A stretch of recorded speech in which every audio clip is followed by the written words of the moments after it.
হাজারো শহীদের প্রাণের বিনিময়ে আমরা দেশ এবং জনগণের স্বাধীনতা, সার্বভৌমত্ব রক্ষা করতে পেরেছি। তাবেদার মুক্ত বাংলাদেশে জনগণের ভোটে জনগণের কাছে জবাবদিহিমূলক একটি নতুন সরকার যাত্রা শুরু করেছে। দেশে গণতন্ত্র এবং মানুষের অধিকার পুনঃপ্রতিষ্ঠার এই যাত্রা লগ্নে আমি দেশবাসীকে শুভেচ্ছা এবং আন্তরিক অভিনন্দন জানাই।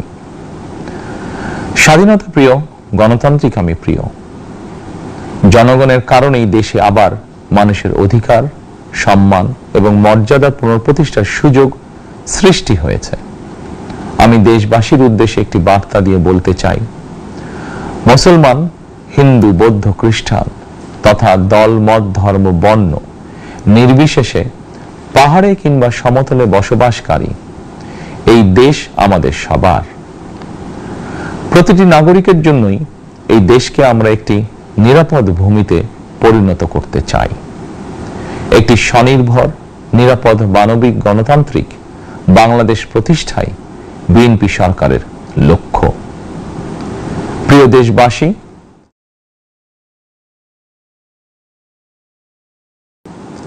ফ্যাসিবাদের সময়কালে দুর্নীতি, দুঃশাসনে পর্যুদস্ত একটি ভঙ্গুর অর্থনীতি, দুর্বল শাসন কাঠামো আর অবনতিশীল আইন শৃঙ্খলা পরিস্থিতির মধ্য দিয়ে নতুন সরকার যাত্রা শুরু করেছে।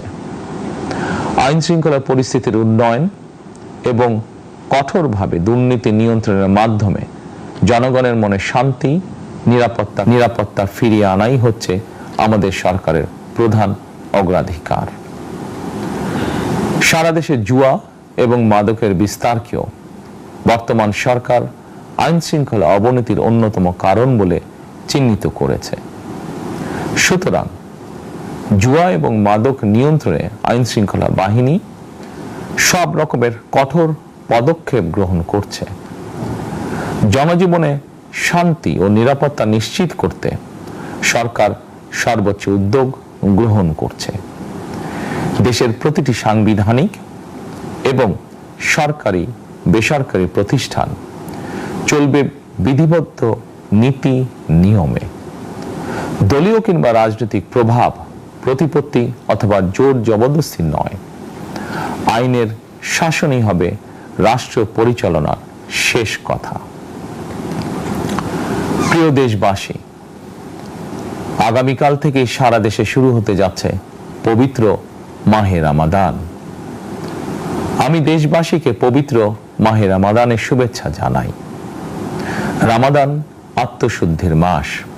আমরা যদি আত্মশুদ্ধি শব্দটির মর্মার্থ উপলব্ধি করি, তাহলে এই মাসে মানুষের ভোগান্তি বাড়ার কথা নয়। যদিও আমাদের অনেকের মধ্যেই এই মাসটিকে ঘিরে ব্যবসায় অধিক মুনাফা লাভের প্রবণতা লক্ষণীয়। আপনাদের প্রতি আমার বিনীত আহ্বান, রমাদানের পবিত্রতা রক্ষার্থে এই মাসটিকে আপনারা ব্যবসা মুনাফা লাভের মাস হিসাবে পরিগণিত করবেন না। দ্রব্যমূল্য যাতে সাধারণ মানুষের নাগালের বাইরে না যায়, এ ব্যাপারে ব্যবসায়ীরা দয়া করে সতর্ক থাকবেন। হাজারো প্রাণের বিনিময়ে একটি মাফিয়া সিন্ডিকেটের পতন ঘটিয়ে রাষ্ট্র এবং সরকারের জনগণের অধিকার প্রতিষ্ঠার অঙ্গীকার নিয়েই আমরা রাষ্ট্র পরিচালনার দায়িত্ব গ্রহণ করেছি। বিএনপি সরকার সকল ক্ষেত্রে অনাচার, অনিয়মের সকল সিন্ডিকেট ভেঙে দিতে বদ্ধপরিকর ইনশাআল্লাহ। ক্ষুদ্র, মাঝারি কিংবা ছোট বড় সকল ব্যবসায়ীদের প্রতি বর্তমান সরকারের দৃষ্টিভঙ্গি সহজ এবং স্পষ্ট। বর্তমান সরকার ব্যবসায়ী এবং ক্রেতা সাধারণ উভয় স্বার্থ রক্ষা করে প্রয়োজনীয় পদক্ষেপ গ্রহণ করতে চায়। সুতরাং সরকারের পক্ষ থেকে কি ধরনের উদ্যোগ গ্রহণ করলে বাজার পরিস্থিতি নিয়ন্ত্রণে থাকবে কিংবা ক্রেতা বিক্রেতা উভয়েরই স্বার্থ রক্ষা হবে, এ ব্যাপারে আপনাদের যে কোনো ধরনের পরামর্শ কিংবা অভিযোগ শুনতে সরকার প্রস্তুত। ক্রেতা বিক্রেতা গ্রহীতা এই সরকার সকলেরই সরকার। এই সরকার আপনাদেরই সরকার। আপনারাই ভোটের মাধ্যমে এই সরকারকে রাষ্ট্র পরিচালনার দায়িত্ব দিয়েছেন। আপনারাই এই সরকারের শক্তি।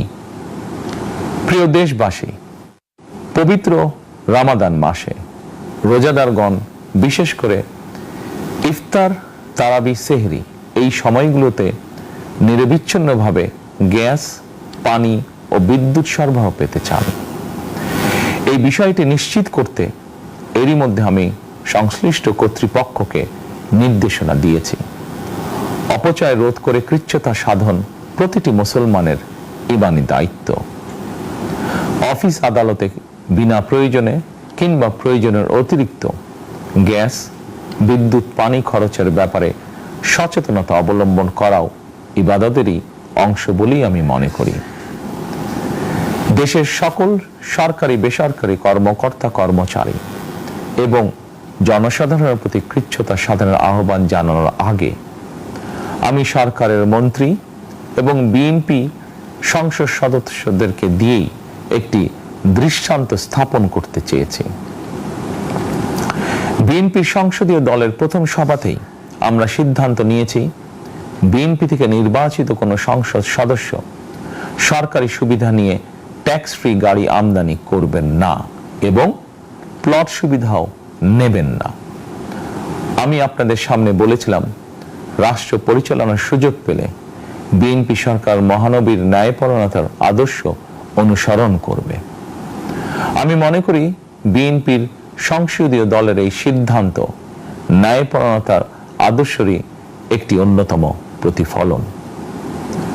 প্রিয় দেশবাসী, বিভাগীয় শহরগুলিতে বিশেষ করে রাজধানী ঢাকায় যানজট অত্যন্ত নিয়ন্ত্রণহীন। হাটে, মাঠে, ঘাটে, অফিস, আদালতে জনগণের ভোগান্তির শেষ নেই। জনজীবনের নানা ক্ষেত্রে জনদুর্ভোগ লাঘব করা না গেলে জনমনে স্বস্তিও ফিরবে না। রাজধানীতে জনসংখ্যার চাপ কমাতে বিকল্প ব্যবস্থা গ্রহণ করা জরুরি হয়ে পড়েছে। মানুষ তার নিজ জেলায় কিংবা নিজের বাসা বাড়িতে থেকেও যাতে সহজভাবে সঠিক সময়ে অফিস, আদালত, ব্যবসা বাণিজ্য করতে পারেন, সেই লক্ষ্যকে সামনে রেখেই সারা দেশে রেল যোগাযোগ ব্যবস্থা ঢেলে সাজানোর উদ্যোগ নেওয়া হচ্ছে। এই পরিকল্পনার অংশ হিসাবে প্রথমেই রেল, নৌ, সড়ক এবং সেতু মন্ত্রণালয়ের কার্যক্রম পুনর্বিন্যাস ও সমন্বয় করা হচ্ছে। আমরা মনে করি সারা দেশে রেল যোগাযোগ ব্যবস্থার সহজ, সুলভ এবং নিরাপদ করা গেলে একদিকে যেমন জনগণের শহর কেন্দ্রিক বা নগর কেন্দ্রিক নির্ভরতা কমবে, অপরদিকে পরিবেশেরও উন্নতি হবে। প্রিয় দেশবাসী, আমাদের চারপাশে সমস্যার শেষ নেই, তবে সমস্যার পাশাপাশি সম্ভাবনাও কিন্তু কম নয়। আমাদের বৃহৎ জনগোষ্ঠীকে যদি আমরা দক্ষ জনশক্তিতে রূপান্তরিত করতে পারি, তাহলে এই জনসংখ্যাই হবে আমাদের জনসম্পদ। আমরা নিজেদেরকে দক্ষ করে গড়ে তুলতে পারলে শুধু বাংলাদেশই নয়, বিশ্ব বাজারও আমাদের জন্য উন্মুক্ত। তথ্য প্রযুক্তির সিঁড়ি বেয়ে বিশ্ব এখন কৃত্রিম বুদ্ধিমত্তার যুগে প্রবেশ করেছে। প্রযুক্তির এই প্রতিযোগিতামূলক বিশ্বে সম্মান এবং স্বচ্ছতার সঙ্গে টিকে থাকতে হলে আমাদেরকে কোনো না কোনো একটি বিষয় বা কাজে পারদর্শী হতে হবে। দেশের কোটি কোটি শিক্ষার্থী এবং তরুণ যুবশক্তির উদ্দেশ্যে বলতে চাই, মেধায়, জ্ঞানে, বিজ্ঞানে নিজেদেরকে যোগ্য করে গড়ে তোলার জন্য যত রকমের সহযোগিতা দেওয়া যায়, সব রকমের সহযোগিতা দিতে বর্তমান সরকার প্রস্তুত। কর্মসংস্থান এবং কর্ম পরিবেশ নিশ্চিত করার সুনির্দিষ্ট অঙ্গীকার নিয়ে বর্তমান সরকার যাত্রা শুরু করেছে। প্রিয় দেশবাসী, দীর্ঘ 18 বছর পর দেশে ফিরে গত বছর 25শে ডিসেম্বর আমি বলেছিলাম, দেশ এবং জনগণের জন্য আই হ্যাভ এ প্ল্যান। 12ই ফেব্রুয়ারি জাতীয় নির্বাচনের আগে দেশের বিভিন্ন স্থানে ঘুরে আমার প্ল্যান, পরিকল্পনার অনেক কিছু আমি আপনাদের সামনে তুলে ধরেছিলাম। আপনারা স্বাধীনতার ঘোষকের প্রতিষ্ঠিত দল বিএনপিকে ভোট দিয়ে রাষ্ট্র পরিচালনার দায়িত্ব দিয়েছেন। সকল পরিকল্পনা বাস্তবায়নের সুযোগ দিয়েছেন। এখন এই সুযোগকে কাজে লাগিয়ে সকল অঙ্গীকার পূরণ করার দায়িত্ব বিএনপি সরকারের। আমরা আমাদের পরিকল্পনা এবং প্রতিশ্রুতি বাস্তবায়নের কাজ শুরু করে দিয়েছি ইনশাআল্লাহ। অঙ্গীকার পূরণের এই যাত্রাপথে আমরা ভবিষ্যতের দিনগুলোতেও আপনাদের অব্যাহত সমর্থন প্রত্যাশা করি। প্রিয় দেশবাসী, সরকার প্রধান হিসাবে আমি দেশবাসীর উদ্দেশ্যে একটি বিষয়ে প্রতি দৃষ্টি আকর্ষণ করে বলতে চাই। নবগঠিত সরকার গঠনের সুযোগ দিতে যারা বিএনপিকে ভোট দিয়েছেন কিংবা দেননি অথবা কাউকেই ভোট দেননি, এই সরকারের প্রতি আপনাদের সবার সমান অধিকার। বিএনপি সরকার বিশ্বাস করে দল মত ধর্ম দর্শন যার যার, রাষ্ট্র সবার। এই দেশে এই রাষ্ট্রে একজন বাংলাদেশী হিসাবে আপনার আমার আমাদের প্রতিটি বাংলাদেশী নাগরিকের অধিকার সমান। প্রিয় দেশবাসী, আল্লাহ আমাদের সবাইকে নিরাপদ এবং সুস্থ রাখুন। আল্লাহ আমাদের সকলকে ইতিবাচক পরিকল্পনাগুলো বাস্তবায়নের তৌফিক দিন। পবিত্র রমাদান মাস শুরুর শুভ লগ্নে আল্লাহর দরবারে এই নিবেদন রেখে আমার বক্তব্য শেষ করছি। আল্লাহ হাফেজ। বাংলাদেশ জিন্দাবাদ।